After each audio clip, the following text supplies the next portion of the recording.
არსებობს სტერეოტიპი, რომ ქალი სქესობრივი აქტისთვის უნდა მოემზადოს, დაიბანოს, გაიკეთოს ეპილაცია, მაგრამ მნიშვნელოვანია გვახსოვდეს, რომ ჰიგიენა და კომფორტი აუცილებელია ორივე მხარესთვის და სხეულზე ზონვა მნიშვნელოვანია არა მხოლოდ ქალისთვის, არამედ მამაკაცისთვისაც. მე აქ არ ვიტყვი ახალ არაფერს.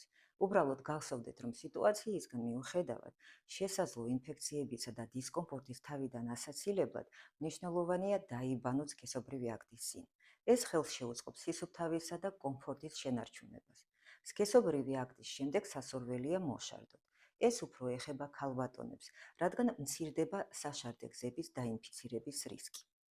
ასევე მნიშვნელოვანია სქესობრივი აქტის შემდეგ დაიბანოთ, ხელის მოძრაობა უნდა იყოს მიმართული წინიდან უკან, რომ თავიდან აიცილოთ ბაქტერიების მოხვედრა ურეთრაში.